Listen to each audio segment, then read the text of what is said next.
20 seconds and counting. T-minus 15 seconds. Guidance is internal. 12, 11, 10, 9. Ignition sequence starts.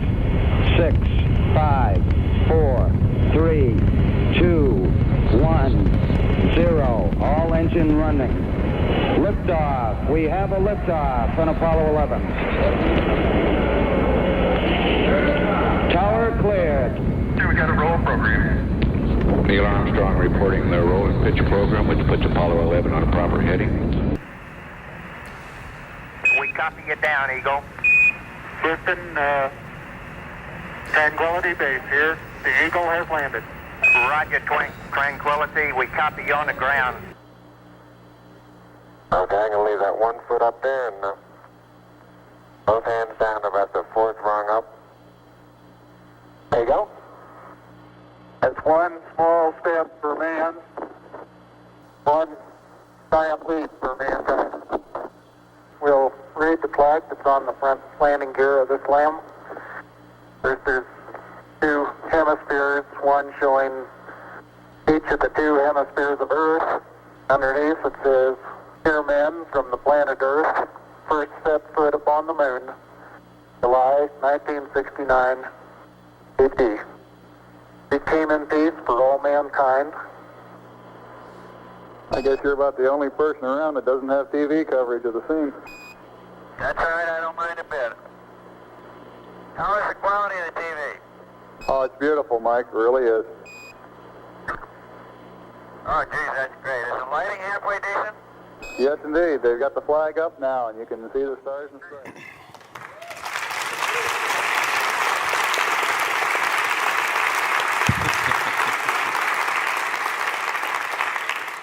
Wow. If that does not inspire you, you are at the wrong event. You don't choose your passions. Your passions choose you. When I was 5 years old, I watched what you just rewatched, and it had a huge impact on me. And it hasn't changed. None of that passion has gone away. This is me in high school, and I want to highlight this quote: "The earth is finite, and if the world economy and population is to keep expanding, space is the only way to go." I still believe that. By the way, this is also my version of a misspent youth. Guess what the best planet is in this solar system? It's easy to know the answer to that question. We've sent robotic probes like this one to all the planets in our solar system now. Some of them have been flybys, but we've examined them all. Earth is the best planet. It is not close. This one is really good. Don't even get me started on Venus. Look at Earth. Earth is incredible. Jim Lovell, one of my real heroes, on Apollo 8, while he was circling around the moon, he did something amazing. He put his thumb out, and he realized with his thumb at arm's length, he could cover the whole Earth. Everything he'd ever known, he could cover with his thumb. And he said something amazing. The old saying, "I hope I go to heaven when I die." He said, I realized at that moment, you go to heaven when you're born. Earth is heaven.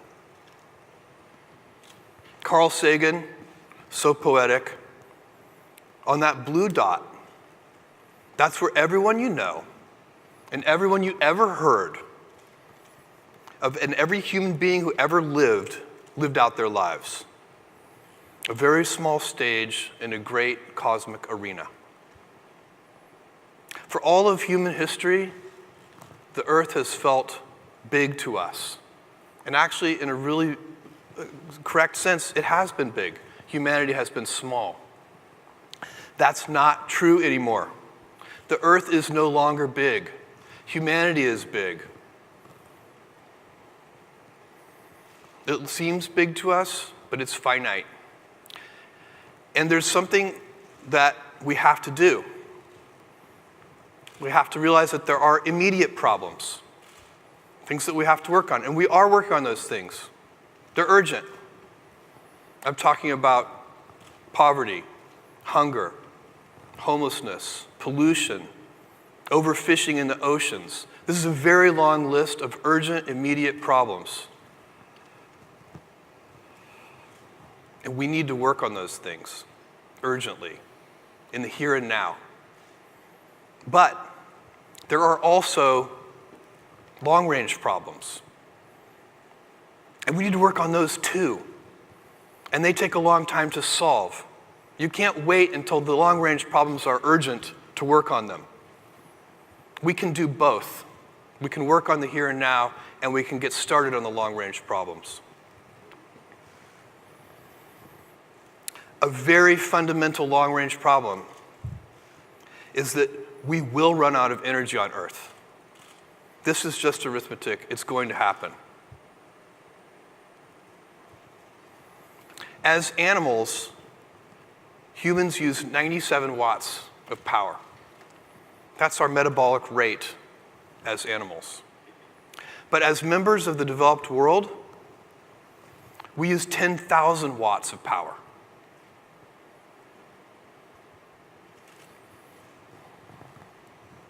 And we get a lot of benefit from it. We live in an era of dynamism and growth. You live better lives than your grandparents did, and your grandparents lived better lives than their grandparents did. And a big part of that is the abundance of energy that we've been able to harvest and use to our benefit. There are many good things that happen when we use energy. When you go to the hospital, you're using a lot of energy. All the medical equipment that was manufactured for you, transportation, the kinds of entertainments that we enjoy, the medications that we use, all of these things demand a tremendous amount of energy. We don't want to stop using energy. But it is unsustainable. Let me walk you through this. The historic rate of compounding of global energy usage is 3% a year. Now, 3% a year doesn't sound like very much, but over many years, the power of compounding is so extreme. 3% annual compounding is the equivalent of doubling human energy use every 25 years. If you take global energy use today, you can power everything by covering Nevada in solar cells.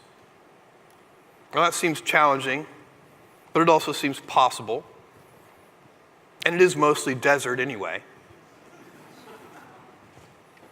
But in just a couple of hundred years, at that 3% historic compounding rate, we'll have to cover the entire surface of the Earth in solar cells.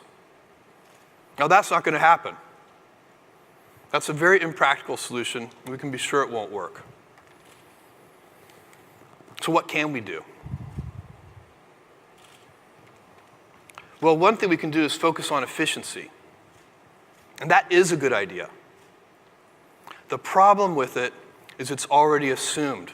We've always been, as we've been growing our energy usage 3% a year for centuries, we have been focusing on efficiency. Let me give you some examples. 200 years ago, you had to work 84 hours to afford 1 hour of artificial light. Today, you have to work 1.5 seconds to afford an hour of artificial light. We've moved from candles to oil lamps to incandescent bulbs to LEDs and gotten tremendous efficiency gains. Another example,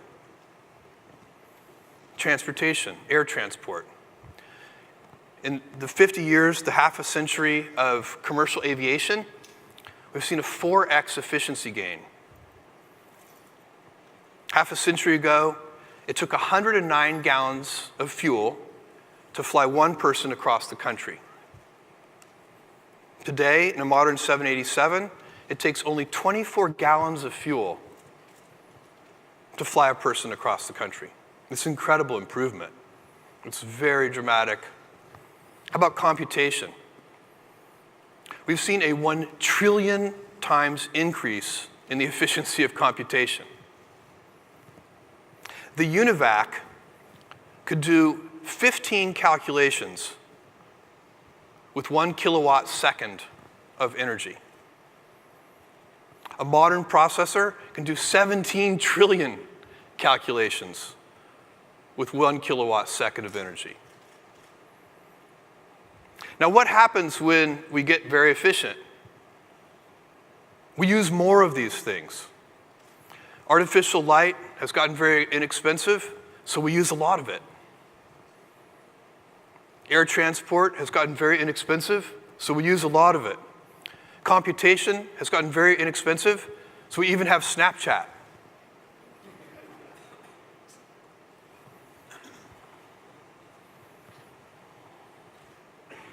We have an ever-increasing demand for energy. We will become increasingly efficient, and even in the face of that, we will be using more and more energy. That 3% compound growth rate already assumes great efficiency gains in the future. What happens when unlimited demand meets finite resources? The answer is incredibly simple: rationing. That's the path that we would be on. And that path does not lead, it would lead for the first time to where your grandchildren and their grandchildren would have worse lives than you. That's a bad path. There's good news. The good news is that if we move out into the solar system, for all practical purposes, we have unlimited resources.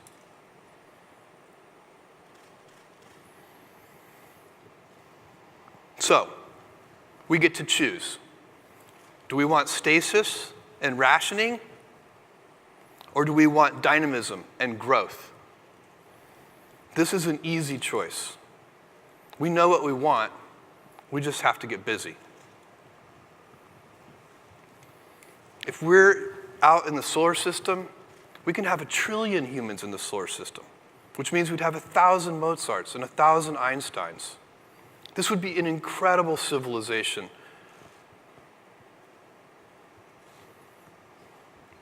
What could this future look like? Where would 1 trillion humans live? Well, it's very interesting. Somebody named Jerry O'Neill, a physics professor, looked at this question very carefully, and he asked a very precise question that nobody had ever asked before. And it was, is a planetary surface the best place for humans to expand into the solar system? And he and his students set to work on answering that question, and they came to a very surprising, for them, counterintuitive answer. No. Why not? Well, they came up with a bunch of problems. One is that other planetary surfaces aren't that big. You're talking about maybe a doubling at best. It's not that much. They're a long way away. Round trip times to Mars are on the order of years. And launch opportunities to Mars are only once every 22 months, which is a very significant logistics problem. And last, you're far enough away that you're not going to be able to do real-time communications with Earth. You're going to be limited by speed of light lag. You're certainly, the kids sitting here, probably some of the adults too, don't even think about playing Fortnite with somebody on Earth. That is not going to work.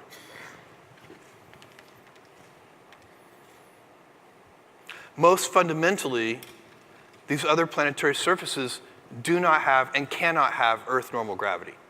You're going to be stuck with whatever gravitational field they have. In the case of Mars, that's 1/3 g. So, instead, what O'Neill and his students came up with was the idea of manufactured worlds. rotated to create artificial gravity with centrifugal force. These are very large structures, miles on end, and they hold 1 million people or more each. Here's the International Space Station for scale. This is a very different kind of space colony. Let's take a look at what they might look like inside. High-speed transport, agricultural areas. We added a little drone there. Cities in the background. Some of them would be more recreational. They don't have to have the same gravity. You could have a recreational one that keeps 0 G so that you can go flying with your own wings. Some would be national parks. These are really pleasant places to live. Some of these O'Neill colonies might choose to replicate Earth cities. They might pick historical cities and mimic them in some way. There'd be whole new kinds of architecture. These are ideal climates. These are shirt sleeve environments. This is Maui on its best day all year long. No rain, no storms, no earthquakes. What does the architecture even look like when it no longer has its primary purpose of shelter? We'll find out.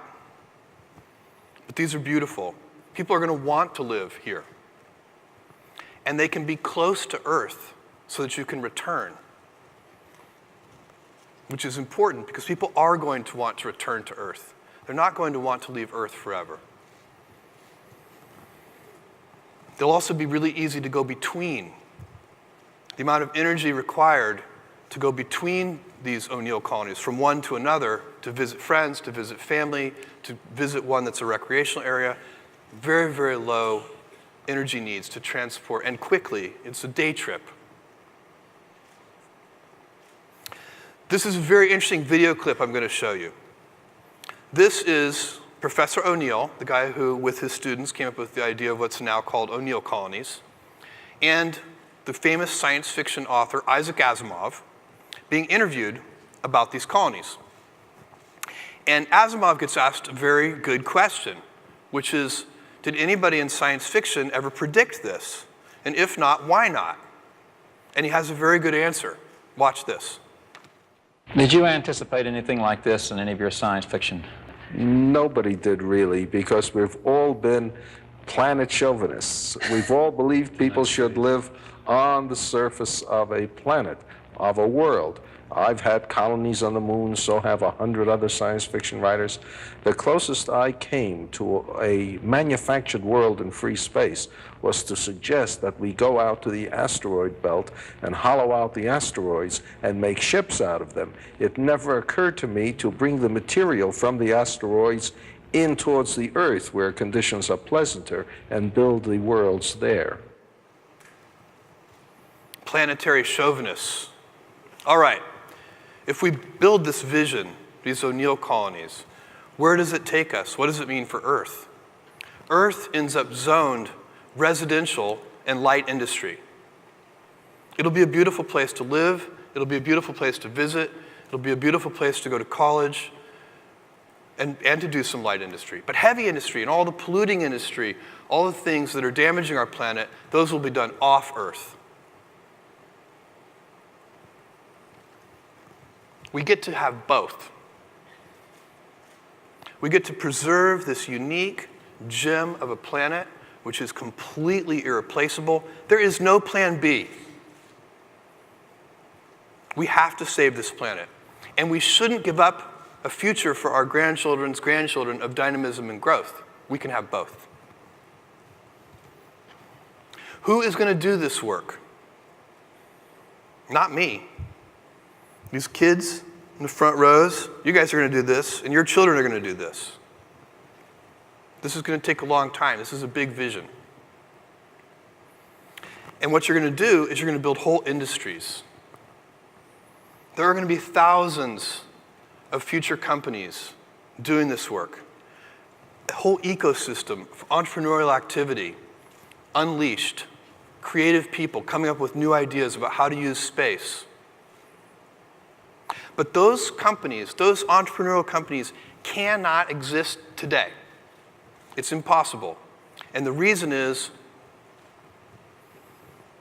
the price of admission to do interesting things in space right now is just too high.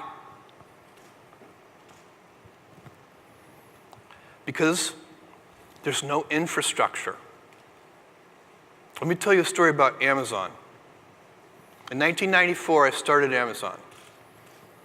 All of the heavy lifting infrastructure needed for Amazon to exist was already in place.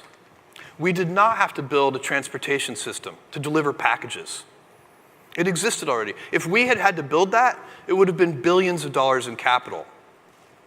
But it was there. It was called the US Postal Service, and Deutsche Post, and Royal Mail, and UPS, and FedEx. We got to stand on top of that infrastructure. The same thing with payment system. Did we have to invent a payment system and roll that out? That would have been billions of dollars and many decades. But no, it already existed. It was called the credit card. Did we have to deploy computers? No, they were already in most homes. Mostly to play games, but they were there. That infrastructure already existed. Did we have to build a telecom network? That would have been billions of dollars. But we didn't. It was in place mostly to make long-distance phone calls and built by global telecom carriers like AT&T and their equivalents around the world. Infrastructure lets entrepreneurs do amazing things.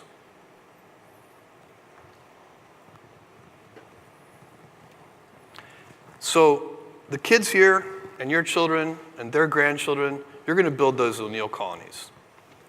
This generation's job, my generation's job, is to build the infrastructure so that you'll be able to. We're going to build a road to space. And then amazing things will happen. Then you'll see entrepreneurial creativity. Then you'll have space entrepreneurs start a company in their dorm room. That can't happen today. So how really are we going to build O'Neill colonies? Nobody knows. I don't know. Nobody in this audience knows. That's for future generations to figure out the details. But what we can know is that there are certain gates we have to go through, certain precursors, certain prerequisites. If we don't do these, we will never get there. And it's really nice to know what those things are because you can work on them with great confidence that they're going to be useful. However the details of that future vision evolve, these things are going to be essential. What are the two gates? First, we must have a radical reduction in launch cost. Launches are just simply too expensive today. And second, we have to use in-space resources. Earth has a very powerful gravitational field. And lifting all of our resources off of Earth just isn't going to work. We need to be able to use the resources that are already in space. Okay. Here's New Shepard. The Blue Origin team has already made amazing progress on reusable launch vehicles. I'm incredibly proud of the work that this team has done. We now have 10 consecutive landings. We've used 2 boosters. Both have flown 5 times. Almost no refurbishment between flights. That's how you reduce launch cost. You have to have reusable vehicles. Today, what we do is we use launch vehicles one time and throw them away. You also can't have, kind of fake reusability where you bring the vehicle back, but then do a lot of refurbishment. That also turns out to be very expensive. We're going to be flying humans here in New Shepard this year. That's incredibly exciting. I want to talk to you about some of the architectural decisions that we made when we built New Shepard. New Shepard is a suborbital vehicle designed for space tourism. And we made, for that mission, some very curious technology decisions. First of all, New Shepard is powered by liquid hydrogen. It is the highest performing rocket fuel, but it's also the most difficult to work with. and it's not needed for a suborbital mission. So why did we choose it? Because we knew we were going to need it for the next stage, and we wanted to get practice with that hardest to use but highest performing propellant. Same thing with vertical landing. Why did we choose vertical landing for New Shepard? It's very counterintuitive, actually. There are other landing mechanisms that would have worked at this scale. In fact, vertical landing gets easier the bigger the vehicle. Vertical landing is like balancing a broom on your fingertip. You can balance a broom, but try balancing a pencil. It's very challenging. The moment of inertia of the pencil is too small. So the great thing about vertical landing is it scales up really well. The bigger the vehicle, the easier it is.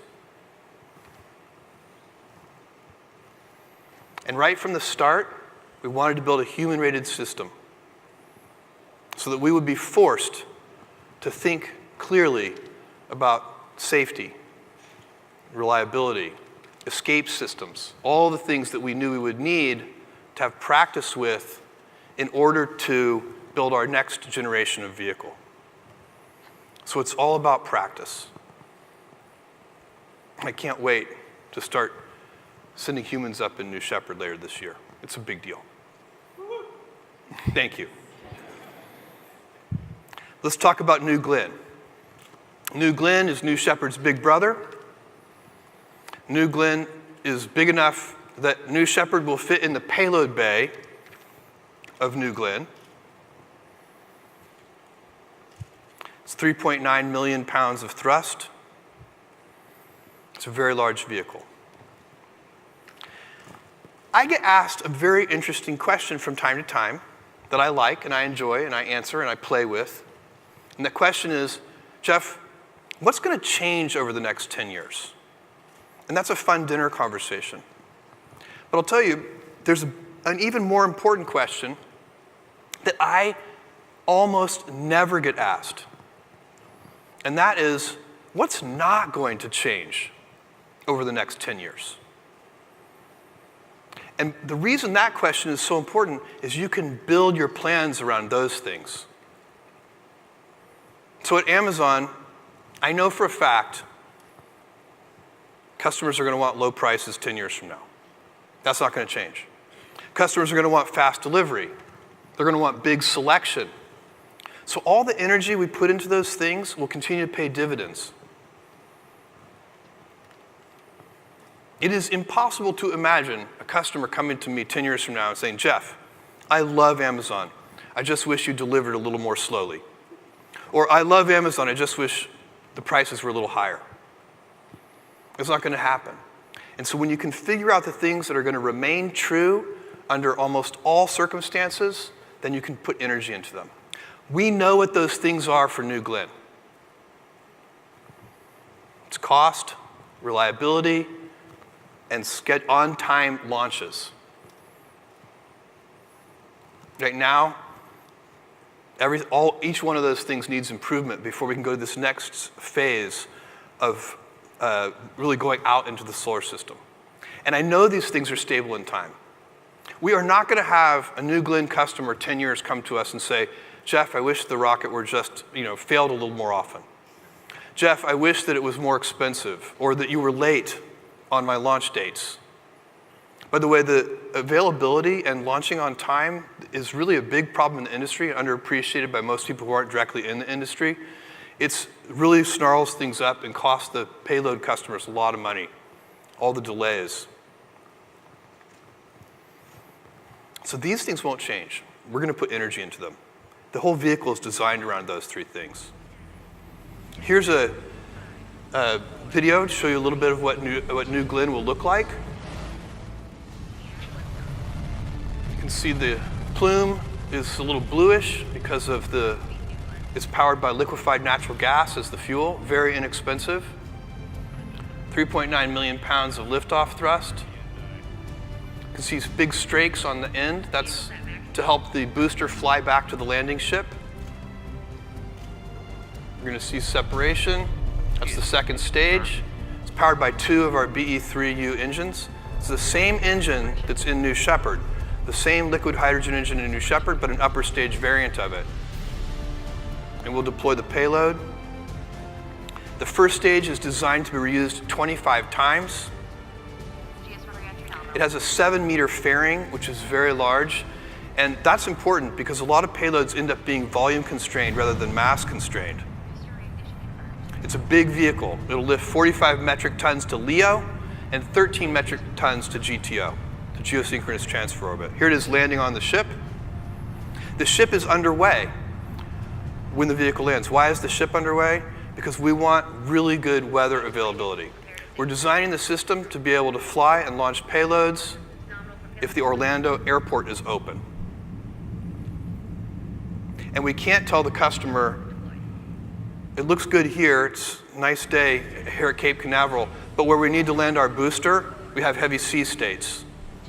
So with the ship that's underway, we can use fin stabilizers, stabilize that platform, and operate this vehicle even in very heavy sea states. And it's designed for human rating right from the very beginning. We'll fly it in 2021 for the first time. So reusability is absolutely the key to radically reducing launch costs. People sometimes wonder how expensive is the fuel? Is the fuel a problem? Liquefied natural gas is very inexpensive. That's even though there's millions of pounds of propellant on New Glenn, the cost to fuel New Glenn with fuel and oxidizer is less than $1 million. That is not a significant cost in the scheme of things. The reason that launching things into orbit is so expensive today is because you throw the hardware away. It's like driving your car to the mall and then throwing it away after one trip. It's going to make trips to the mall very expensive. The second gate that I know we must go through, I'm sure of it, in-space resources. We have to use them. And we have a gift. We were given a gift, this nearby body called the moon. We know a lot now about the moon that we didn't know back in the Apollo days, or even really just 20 years ago. One of the most important things we know about the moon today is that there's water there. It's in the form of ice. It's in the permanently shadowed craters on the poles of the moon. And water is an incredibly valuable resource.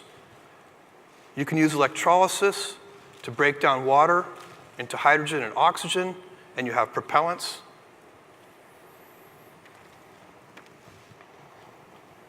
Another great thing about the moon, another reason it's a gift, it's nearby. It's 3 days away.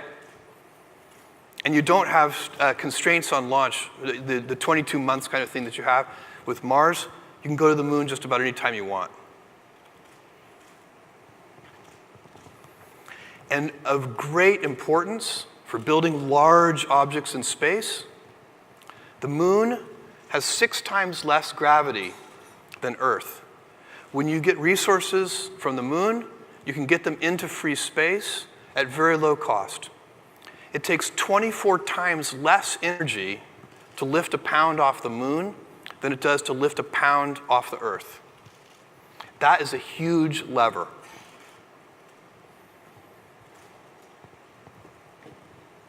But guess what? The moon also needs infrastructure. Let me show you something.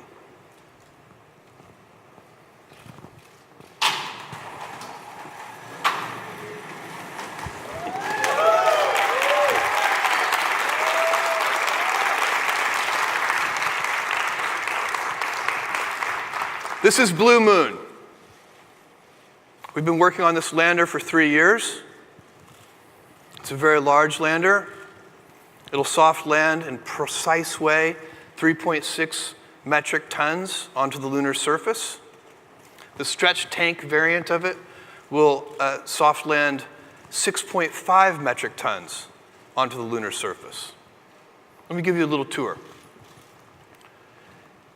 The deck is designed to be a very simple interface so that a great variety of payloads can be placed onto the top deck and secured. And the davit system, which is inspired by naval systems, you can see it over here, is what's used to lower things off of the deck onto the surface of the moon.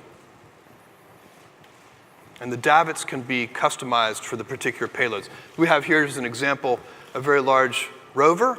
And by the way, even though that's a large rover, this vehicle can land 4 of them simultaneously on the surface of the moon. And if you go ahead and go back up on the deck again, let me show you a couple more things up there, some features.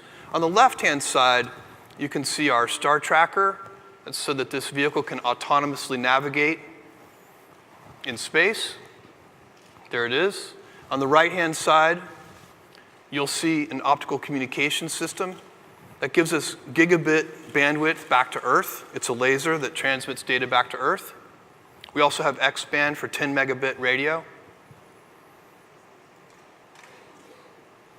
Let's keep going with the tour. Liquid hydrogen. Why are we using liquid hydrogen? This is not how Apollo did it. Why are we using liquid hydrogen as our fuel? A couple of reasons. One, it's very high performance, and so that helps a lot when you're landing on the moon. That's that after you've got to carry all of your propellant to the moon. Second reason we're using liquid hydrogen is because ultimately we're going to be able to get hydrogen from that water on the moon and be able to refuel these vehicles on the surface of the moon and use them. So liquid hydrogen is an excellent choice for fuel for the moon. And we use it 3 ways on this vehicle. And it's very interesting. The liquid hydrogen, of course, is the fuel for the descent engine, so it powers the descent. But we also use the boil-off, so when liquid hydrogen, when heat seeps in through the tank walls, and liquid hydrogen gasifies a little bit, it boils. And that very cold gas is passed around the liquid oxygen tanks to prevent the liquid oxygen from boiling off. So that's the second use of the liquid hydrogen. And then after it has cooled the liquid oxygen tanks, it is pushed into an accumulator where it then powers hydrogen fuel cells. And we chose hydrogen fuel cells for this vehicle rather than solar cells because we want to be able to survive the lunar night, which you can't do with solar cells. The lunar night is 2 weeks long, and it gets very cold.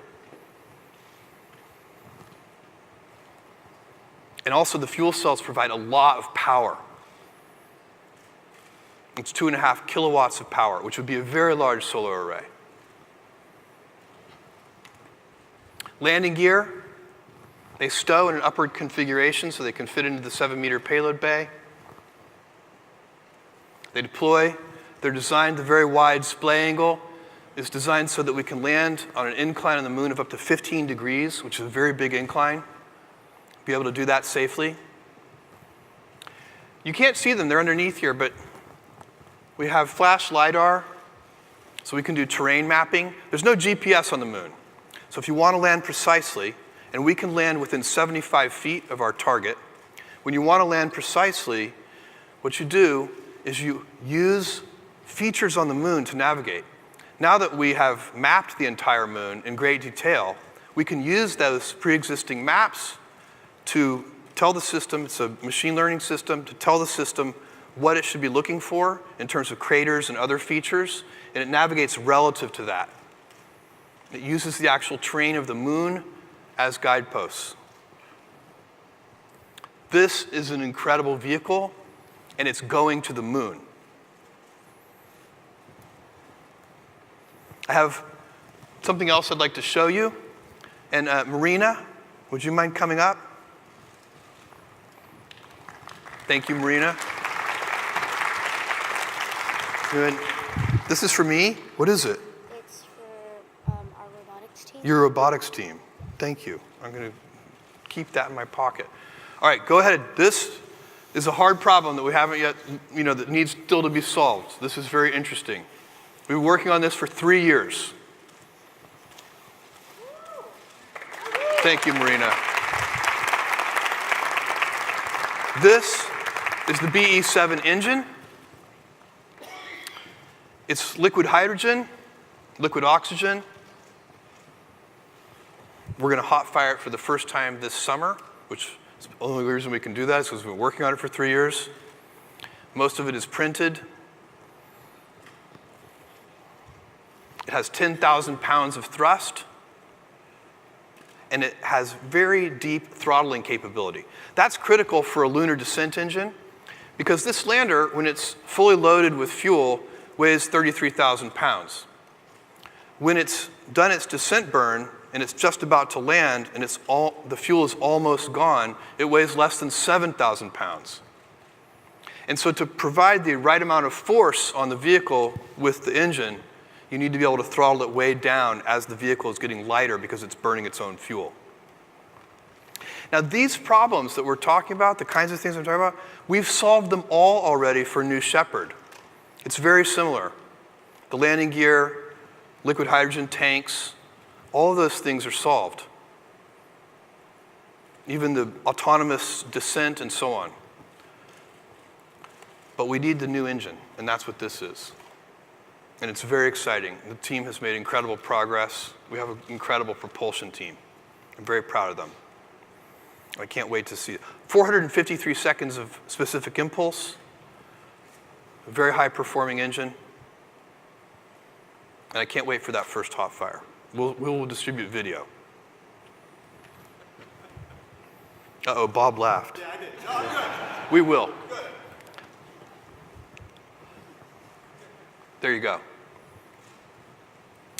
I'm going to show you a mission sim. This is not a cartoon. This is real physics here. We've been simulating this for a long time. You'll note a couple of things. One thing is when this vehicle, there are payload bays here on the sides, and when this vehicle is in orbit around the moon, as a kind of extra mission, a bonus mission, it can launch small satellites into orbit around the moon so that we can do certain kinds of science. You see it happening here. So we're deploying a number of small satellites before we do our landing. You're going to see a set of burns that will take us down to the surface. The primary burn is 6 minutes long. This BE-7 engine will be firing for 6 minutes. It's a very long burn. We verticalize about 1 kilometer above the surface. You can see that happening now.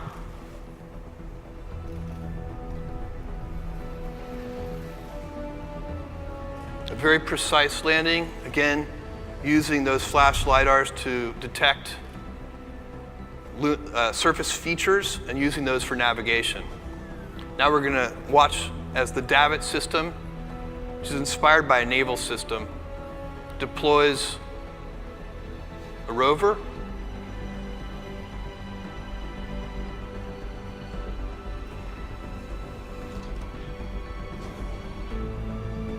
Look at those long shadows. The shadows are always long on the poles of the moon.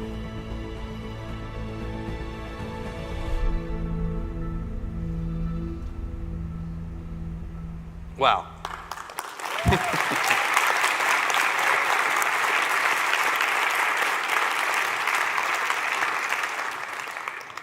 There's a lot of interesting science to be done on the moon, especially on the poles.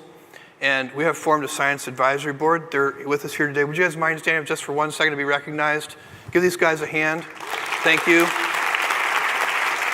We appreciate it very much.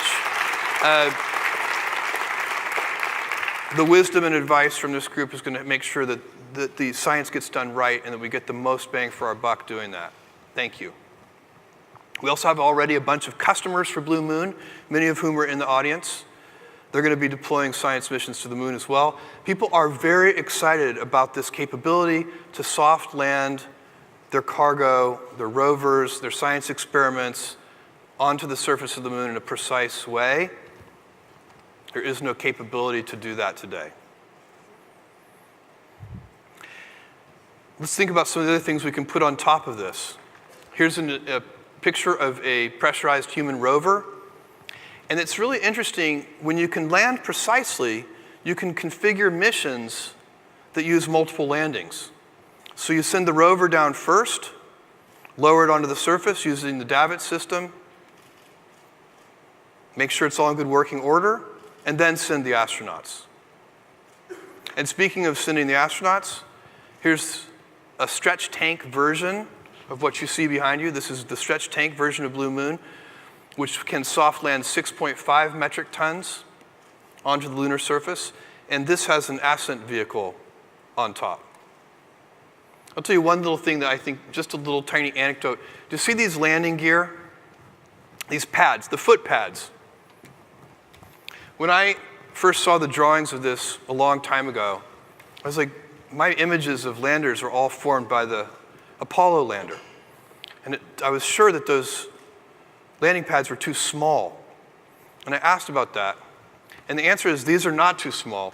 The ones on the lunar Apollo lander are too big because we were very worried about how soft the lunar surface was. And it's just an example of how much more we know today. So these will work just fine, don't worry.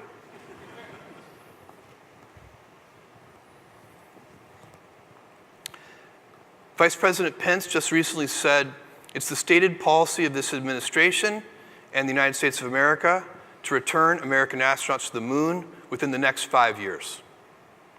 I love this. It's the right thing to do.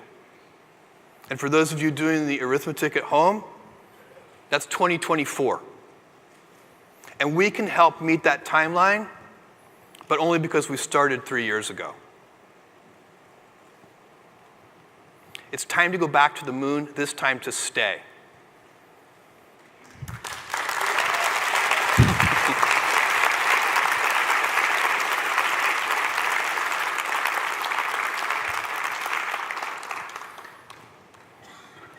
And what I'm laying out here today is obviously a multi-generation vision.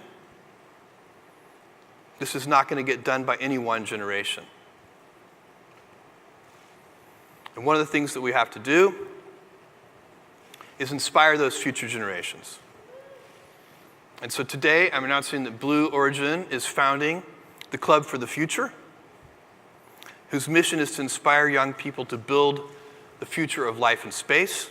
You see seated in front of you the inaugural founding members of the Club for the Future. Thank you, guys.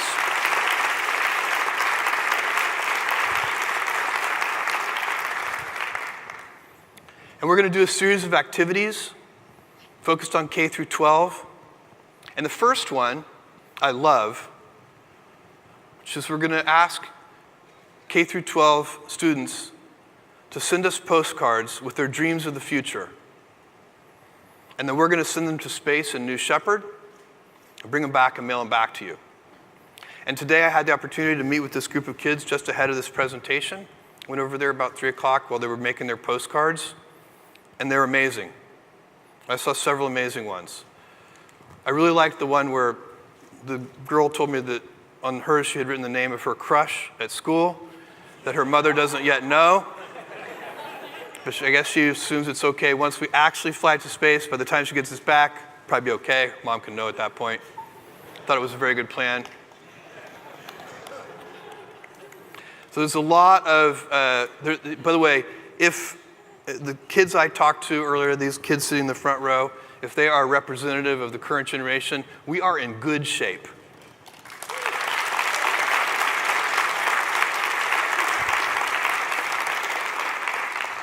Teachers who want to participate in this with their kids, just come to the earlclubforfuture.org, and it has all the instructions that you need. Please make no mistake about this. Earth is the best planet. It isn't close. We do need to protect it. It's essential. It's our job. We're now big enough to hurt this planet. We have to use the resources of space. We must have a future for our grandchildren and their grandchildren of dynamism. We cannot let them fall prey to stasis and rationing. And it's this generation's job to build that road to space so that the future generations can unleash their creativity. When that is possible, when the infrastructure is in place, just as it was for me in 1994 to start Amazon, when we have that infrastructure in place for the future space entrepreneurs, you will see amazing things happen. And it will happen fast. I guarantee it. People are so creative once they're unleashed.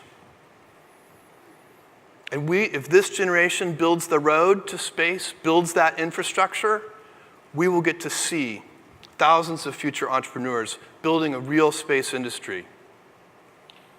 And I want to inspire those future space entrepreneurs. I want you to think about this. This vision sounds very big, and it is. None of this is easy. All of it is hard. But I want to inspire you, and so think about this. Big things start small.